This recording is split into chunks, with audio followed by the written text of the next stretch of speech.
નમસ્કાર વિદ્યાર્થી મિત્રો, આજે ગુજરાતી વિષય ધોરણ 9 અંગે વાત કરીશું.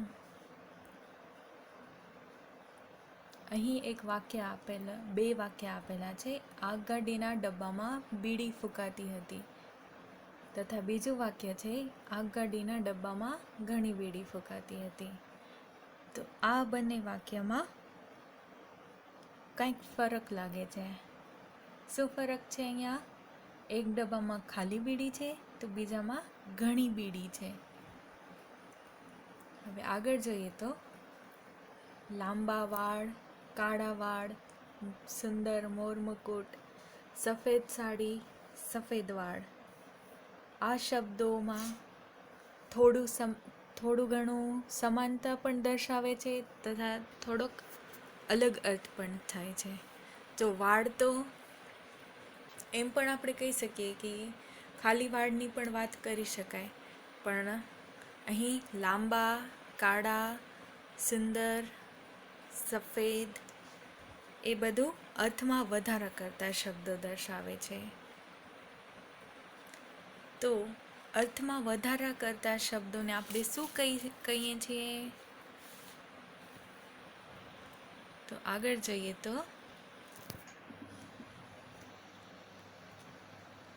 વિશેષણ. તો આપણે તેને વિશેષણ કહીએ છીએ.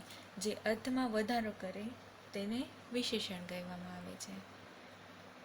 અહીં જોઈએ તો પહેલું છે કે અભિમાની રાવણ હસ્યો. અહીં છે આપણે એમ પણ કહી શકીએ કે રાવણ હસ્યો, પણ ના, અહીંયા રાવણના હાવભાવને દર્શાવવા માટે, એના વ્યક્તિત્વને દર્શાવવા માટે અભિમાની શબ્દ વાપર્યો છે. તેવી જ રીતે બીજા વાક્યમાં જોઈએ, હોશિયાર વિદ્યાર્થીઓને ઇનામ મળ્યું. આપણે એમ પણ કહી શકીએ કે વિદ્યાર્થીઓને ઇનામ મળ્યું, પણ એમ કહેવા પાછળ એમ ન કહીએ, એના પાછળનું કારણ એ છે કે તેનાથી સંપૂર્ણ અર્થ પ્રગટ નથી થતો.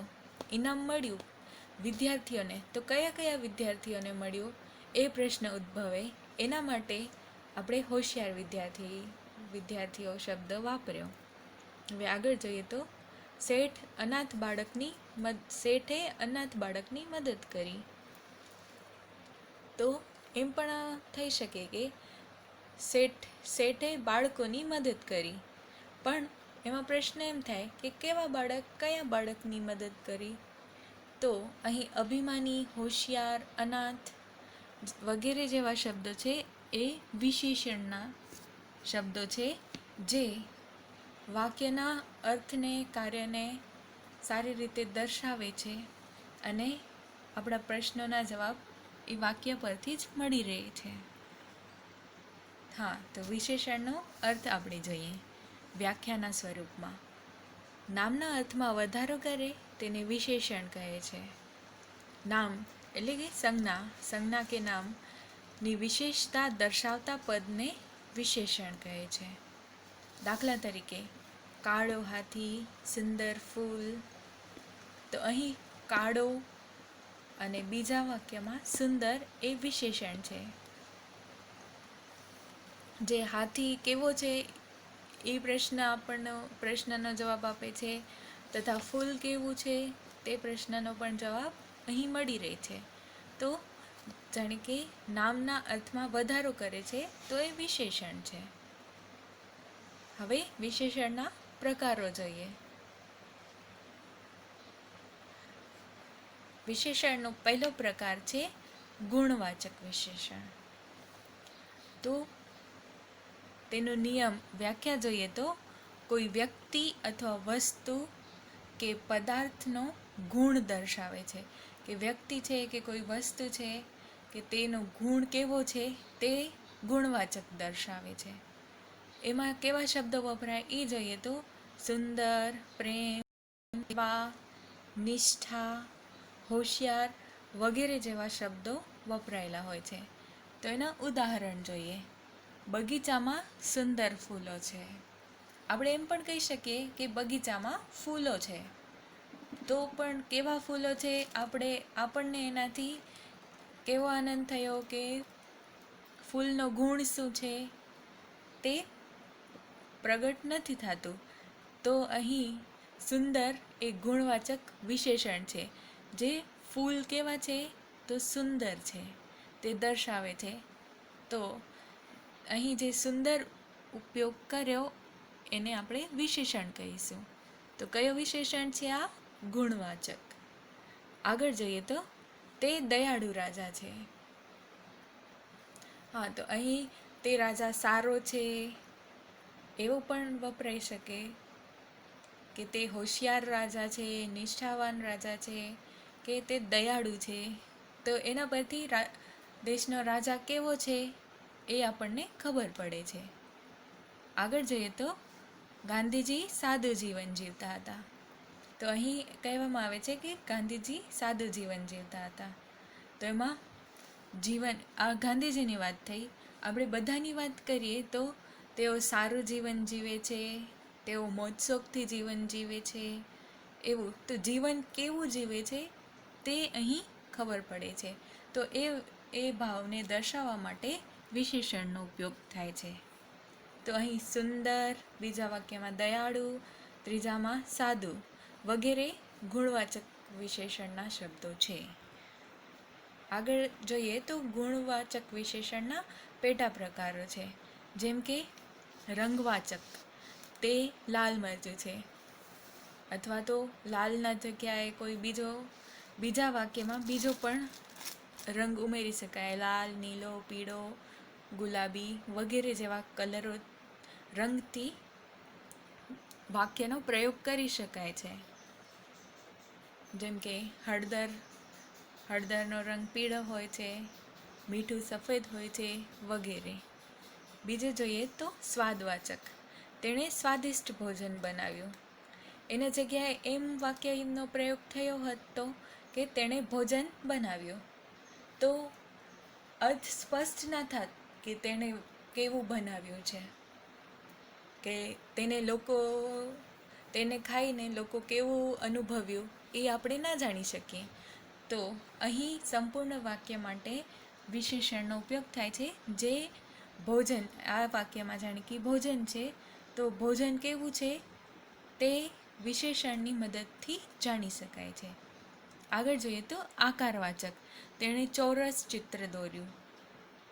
અથવા એના સિવાય કહી શકાય કે તેણે ગોળ વર્તુળ દોર્યું વગેરે જેવા શબ્દોથી ચોરસ, લંબચોરસ વગેરેનો ઉપયોગ કરી શકાય. તો તેવા વિશેષણને આકારવાચક કહેવાય. તો અહીં રંગવાચક, સ્વાદવાચક તથા આકારવાચક વિશેષણ વિશે વાત કરી. તો અહીં આપણે કેટલા પેટા પ્રકાર જોયા? તો 3 પ્રકાર જોયા. હવે આ પેટા પ્રકાર અહીં પૂર્ણ કરીને આગળ પ્રકારમાં આગળ વધીએ. તો અહીં જો વાક્ય આપેલા છે, 2 ચોર પકડાઈ ગયા. તો અહીં 2 વિશેષણ કહી શકાય. કેટલા ચોર પકડાયા? તો 2 પકડાયા. આગળ જઈએ તો 50 વિદ્યાર્થીઓ પ્રવાસમાં ગયા. તો અહીં કેટલા વિદ્યાર્થીઓની સંખ્યા થઈ? 50. તો એ 50 શબ્દ દર્શાવે છે કે પ્રવાસમાં કુલ 50 વિદ્યાર્થીઓ ગયા છે. તેણે 1 ડઝન કેળા ખરીદ્યા. તો અહીં આપણને એ ખબર પડશે કે તેણે કેટલા કેળા ખરીદ્યા. તો આપણે કહી શકશું કે 1 ડઝન ખરીદ્યા છે.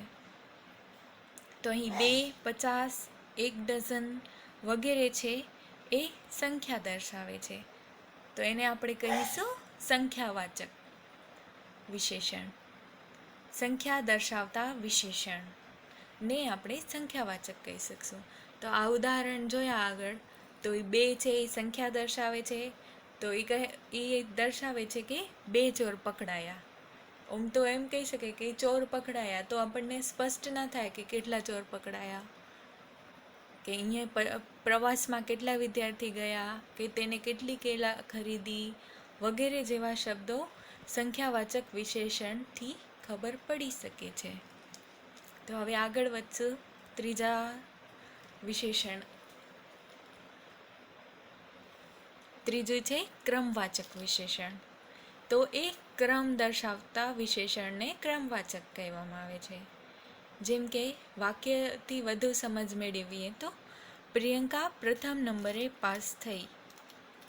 તો અહીં પ્રથમ નંબર દર્શાવે છે કે પ્રિયંકાનો પ્રથમ નંબર આવ્યો છે, અને કયા નંબરથી પાસ થઈ એ ક્રમ દર્શાવે છે. અમે ટ્રેનમાં 5મા ડબ્બામાં બેઠા હતા. તો કોઈને આપણે કહેવું હોય કે અમે ટ્રેનમાં કયા ડબ્બામાં બેઠા છીએ, તો એનો ક્રમ કયો છે, તો અહીં 5મા શબ્દના ઉમેરવાથી ખબર પડશે કે કયા ડબ્બામાં બેઠા છીએ. હવે જોઈએ આગળ. તો શિવજીએ ત્રીજું નેત્ર ખોલ્યું. ભગવાન શિવના 2 નેત્ર તો ખુલેલા હોય જ છે, પણ પછી અહીં એનો ક્રમ દર્શાવે છે કે ક્રોધમાં શિવજીએ ત્રીજું નેત્ર પણ ખોલ્યું. તો અહીં આ રીતે ક્રમવાચક છે એ વિશેષણથી ક્રમ આપણે જાણી શકીએ છીએ. તો આ કયો વિશેષણ આપણે ભણ્યો? તો એ છે ક્રમવાચક વિશેષણ, જેમાં પ્રથમ, દ્વિતીય, તૃતીય એ રીતે ક્રમ દર્શાવવામાં આવે છે. હવે આગળ જોઈએ તો ચોથું છે પરિમાણવાચક. તો પરિમાણવાચકમાં શું આવે? જથ્થો કે માપ દર્શાવતા વિશેષણને પરિમાણવાચક વિશેષણ કહે છે. એના થોડાક ઉદાહરણોની સાથે વધુ સમજૂતી મેળવીએ તો પેલું છે મને થોડા ફળો આપો. તો અહીં કોઈ એમ કહે કે મને ફળો આપો, તો એને કેટલા જોઈએ છે ફળ એ આપણે નિશ્ચિત ના કરી શકીએ, પણ એ કહે છે મને થોડા ફળો આપો, તો એમાંથી થોડું માપ કે જથ્થો દર્શાવવામાં આવે છે, એનાથી સ્પષ્ટ થાય છે. હવે આગળ જોઈએ તો સાંઈબાબાના મંદિરે અઢળક સોનું છે. તો એમ કહે કે સાંઈબાબાના મંદિરે સોનું છે, તો એના દ્વારા અર્થ સ્પષ્ટ નહીં થાય કે કેટલું સોનું છે કે શું છે કે વગેરે વગેરે પ્રશ્ન ઉદ્ભવે. તો અહીં સાંઈબાબાના મંદિરે અઢળક એટલે કે ઘણું બધું સોનું છે એમ ખબર પડી. હવે આગળ જોઈએ તો કાલે ખૂબ વરસાદ પડ્યો. કોઈ એમ બોલે તો આપણને ખબર પડે કે હા, ઘણા પ્રમાણમાં વરસાદ પડી ગયો કાલે કોઈ એમ, અને એના બદલે વિશેષણનો ઉપયોગ કર્યા વગર તે બોલે તો કાલે વરસાદ પડ્યો, તો આપણને ખબર નહીં પડે ને કે કેટલો પ્રમાણમાં વરસાદ પડ્યો હશે. તો અહીં ખૂબ વરસાદ પડ્યોથી આપણે અંદાજો લગાવી શકીએ કે હા, ઘણો બધો વરસાદ પડ્યો છે. તેણે 5 કિલો તુવેર દાળ ખરીદી. તો અહીં 5 કિલો એટલે તુવેર દાળ કેટલી ખરીદી, તો એ 5 કિલો અહીં એનું માપ દર્શાવે છે. તો એ રીતે જથ્થો કે માપ દર્શાવવા માટે પરિમાણવાચક વિશેષણનો ઉપયોગ થાય છે. તો આ સમજ્યો આપણે પરિમાણવાચક વિશેષણ. તો પરિમાણવાચકમાં શું ધ્યાન રાખવામાં આવે છે કે તે જથ્થો કે માપ દર્શાવે તે વિશેષણને પરિમાણવાચક વિશેષણ કહે છે. હવે આગળ જોઈએ તો સાર્વનામિક એટલે સર્વનામ, નામના બદલામાં વપરાતો શબ્દ એને સર્વનામ કહીએ છીએ. સર્વનામ તરીકે વપરાતા પદ જ્યારે નામના અર્થમાં વધારો કરે તેને સર્વનામિક વિશેષણ કહે છે. એટલે નામના બદલામાં વપરાયેલા શબ્દ એટલે કે સર્વનામ તરીકે જે વપરાય છે તે નામના અર્થમાં જે વધારો કરે તેને સાર્વનામિક વિશેષણ કહેવામાં આવે છે. તો એનામાં કયા કયા શબ્દો આવે તે જોઈએ તો તેઓ, તેમની, અમે, મારી, આપણું, અમારું વગેરે જેવા શબ્દો વપરાય છે. તો એનો દાખલા તરીકે અમે અમદાવાદ પહોંચી ગયા હતા. તો અહીં અમદાવાદ પહોંચી ગયા એમ કહેવામાં આવે તો ખબર ના પડે ને કે કોણ અમદાવાદ પહોંચ્યું છે. તો અહીં અમે છે કે તેમની સાથે એક ગાડી હતી. તો તેઓ તો ગયા જ હતા, પણ તેમની સાથે બીજી શું હતું? ગાડી પણ હતી. એવો ભાવ વ્યક્ત થાય છે. તો જ્યારે કે કોઈ નામનો પદનો કે અર્થમાં વધારો કરે કે કોઈ વસ્તુને પ્રકટ કરે તો તેને સાર્વનામિક વિશેષણ કહે છે. તેમાં મુખ્યત્વે તેઓ, તેમની, અમે, મારી, આપણું, અમારું વગેરે જેવા શબ્દોનો ઉપયોગ થયેલો હોય છે. તે પુરુષવાચક તથા સમયવાચક પણ હોઈ શકે. સમય દર્શાવે તો ક્યારેક પુરુષવાચક દર્શાવે છે.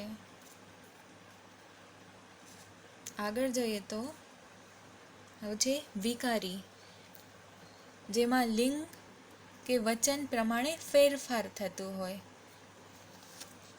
તો એને ઉદાહરણથી સરળ રીતે સમજીએ તો તે મોટો ડુંગર છે. તો ડુંગર આવ્યો તો મોટો છે. તો અને પછી આગળ જોઈએ તો તે મોટું પુસ્તક છે. તો હવે પુસ્તક આવ્યું તો પુસ્તક કેવું થયું? મોટું. એમ તો આપણે ના કહી શકીએ ને કે મોટો પુસ્તક છે કે મોટા પુસ્તક છે, મોટી પુસ્તક છે. તો પુસ્તક આવ્યું તો મોટું. તો દિવાલ, તે મોટી દિવાલ છે.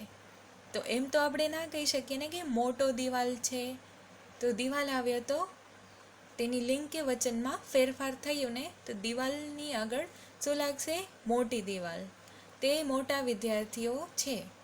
આપણે કોઈ ગ્રુપ એટલે કે કોઈ ધોરણનો ગ્રુપ હોય આખો, તો એને કહીએ કે એ વિદ્યાર્થીઓ મોટા છે.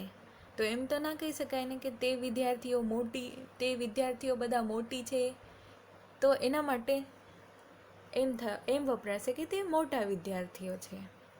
તો એ જે લિંગ કે વચન અનુસાર બદલાય કે તેમાં ફેરફાર થાય તો તેને વિકારી વિશેષણ કહેવામાં આવે છે. મોટા ભાગે જો કાળી સાડી, તો એ સાડી આવ્યું તો કેવું એનો અર્થ થયો? કાળી થયું. એમ તો ના કહી શકાય ને કે કાળો સાડી. એમ તો અર્થનો અનર્થ થઈ જશે. તો સાડી આવી તો એ કાળો રંગ છે, તો એને સાડીની મુજબ ફેરફાર થવું પડશે. પછી બીજું લઈએ શબ્દ તો વાળ. તો વાળ કેવા હોય? કાળા હોય. એમ તો ના કહી શકીએ ને કે કાળી વાળ. તો પણ અર્થનો અનર્થ થઈ જાય. એટલે વાળ આવ્યા તો ઓટોમેટિક એના આગળ કાળા વાળ આવશે.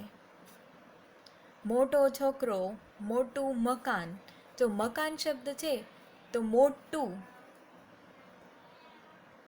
અહીં મોટું મકાન છે, મકાન શબ્દની આગળ મોટું આવશે. મોટું, મોટી, મોટું આવશે. મોટી કે મોટો કે વગેરે જેવા શબ્દો નહીં આવે.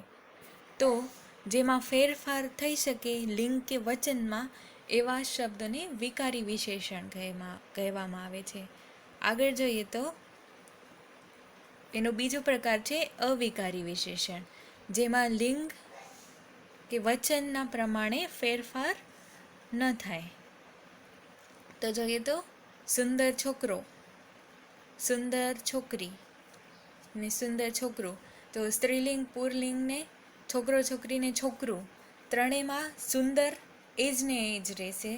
તેમાં લિંગ કે વચન પ્રમાણે ફેરફાર નથી થતો.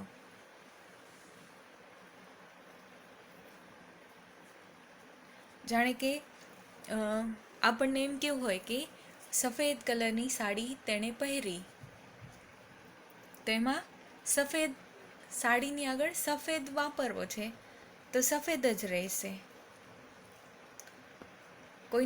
કોઈને એમ કહેવું હોય કે તેના વાળ સફેદ છે, તો વાળની આગળ સફેદ એમનેમ જ રહેશે. સફેદ સાડી, સફેદ વાળ. એમ કહેવું હોય કે 3 છોકરા છે, તો છોકરા તો શબ્દ છે, પણ એની આગળ 3 લગાવવો છે તો તેમાં કોઈ ફેરફાર નહીં થાય. 3 એમનેમ જ આવે. 3 મકાન એમ કહેવું હોય તો 3 મકાન એમનેમ જ રહેશે. એમાં કોઈ ફેરફાર નહીં આવે. તો એમાં ફેરફાર જેમાં ન આવે તેને અવિકારી વિશેષણ કહેવામાં આવે છે. કે લિંગ કે વચનમાં ફેરફાર ન આવે, તેના અનુસાર ન બદલાય, એ અવિકારી વિશેષણ કહેવામાં આવે છે. તો અહીં આ કોષ્ટકની મદદથી સરખી રીતે સમજી શકાય કે એનો બે પ્રકાર છે, અર્થગત અને રચનાગત. ગતની અંદર પ્રથમ છે ગુણવાચક, સંખ્યાવાચક, સાર્વનામિક અને સંબંધવાચક. આપણે અહીં જોઈ ગયા. અને રચનાગતમાં આવશે વિકારી ને અવિકારી. એ હમણાં જ આપણે છેલ્લે જોયા પ્રકાર. તો ગુણવાચક, એના કાર્ય, એમાં શું વિશિષ્ટતા હોય છે એ જોઈ લઈએ. તો આપણે આગળ જોયું કે આકાર, કદ, રંગ, ગુણ વગેરેનો નિર્દેશ કરે કે વગેરે દર્શાવે તો એ ગુણવાચક છે. એમાં એના ઉદાહરણમાં જોયું ગોળ, મોટું, કાળું, ચાલાક વગેરે જેવા શબ્દો. હવે સંખ્યાવાચક જોઈએ તો એમાં પેલે સંખ્યાવાચકમાં આપણે જોયું કે જેમાં 2, 3 વગેરે શબ્દો જે વપરાયેલા હોય તો એને કહીશું સંખ્યાવાચક. પછી પહેલું, બીજું, ત્રીજું તે વગેરે ક્રમ દર્શાવે છે તો એને ક્રમવાચક વિશેષણ કહીશું. પછી માત્રાસૂચક, ખૂબ, તદ્દન, થોડું એ આપણું પરિમાણવાચક થશે. પછી આ આશરે એટલે કે લગભગ જેવો એટલે કે અંદાજો સાચો ના હોય વગેરે જેવું દર્શાવવું હોય તો આશ્રયવાચી વિશેષણ આવે એમાં. આ આપણે આગળ જો આના નામમાં જ ખાલી ફરક છે, બાકી આપણે આગળ જોયું એ જ છે. પછી સાર્વનામિક આપણે જોયું મારું, તેમનું, કોનું, ક્યારે, અમે, એમને વગેરે આપણે જોયું. પછી છે રચનાગત. એમાં વિકારી ને અવિકારી. જે લિંગ અને વચન અનુસાર બદલાય એ વિકારી અને લિંગ વચન અનુસાર ન બદલાય તે અવિકારી. તે એના અહીં ઉદાહરણો છે તે આપણે વિસ્તૃતથી સમજી લીધું આગળ.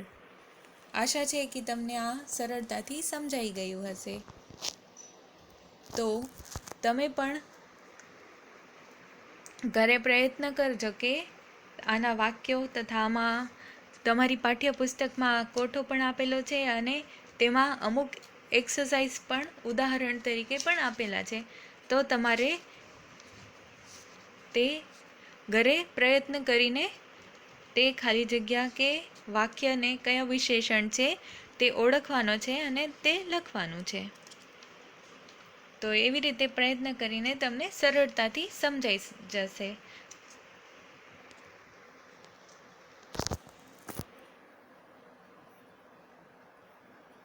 આશા છે કે તમને સમજાઈ ગયું હશે. Thank you.